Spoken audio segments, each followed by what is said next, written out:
তোমরা কেমন আছো? তোমরা ভালো আছো তো? আমি দিদি বাড়িতে এসেও হাঁটা ছাড়িনি। সকালবেলায় উঠে উঠে দিদি বাড়িতেও সকালে স্নানই করে নিই। আর দিদি বাড়িতে কোনো কাজ তো নেই, স্নান টান করেই একটু হাঁটতে বেরিয়েছি। খানিকটা গোল করে ঘুরে নিলাম, একটু পার্কে বসলাম, একটু দোলনা চড়লাম, চড়ে আবার যাচ্ছি। দিদি ফোন করছে, কিরে চা খাবি না, চা খাবি না? এই জন্যে চা বিস্কুট খাবো। আর একটা শুধু ওষুধ চলে আমার, শুধু একটাই ওষুধ, সেটা সকালের ওষুধ। ওষুধটা খেয়েই বেরিয়েছি, কেন অনেকটা টাইম চলে গেছে, এবার চাটা খেতে হবে। দিদি ফোন করছে, যাই চা বিস্কুট খাবো।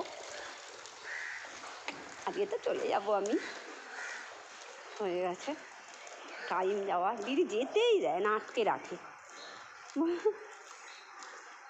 না, যেতে তো হবেই। নিয়ে ফোন করছে, মা 3 দিন তো হয়ে গেল, ভিডিও কল তো সবসময় করে। আর মেয়ে তো এখন বড় হয়ে গেছে, ছোট তো নেই, বড় হয়ে গেছে। দেখতে থাকো।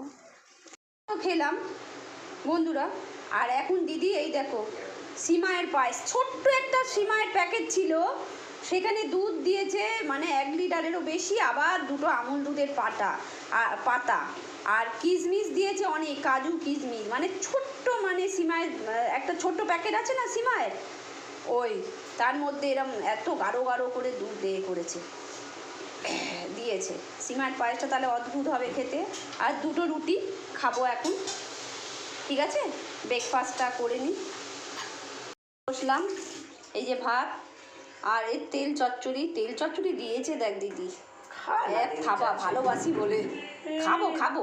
আর এটা হলো, এটা কি বলতো দিদি? চিংড়ি আলু দিয়ে, হ্যাঁ চিংড়ি আলু দিয়ে ঝাল। চিংড়িটা আমি একটু ভালোবাসি, কাঁটা নেই তো।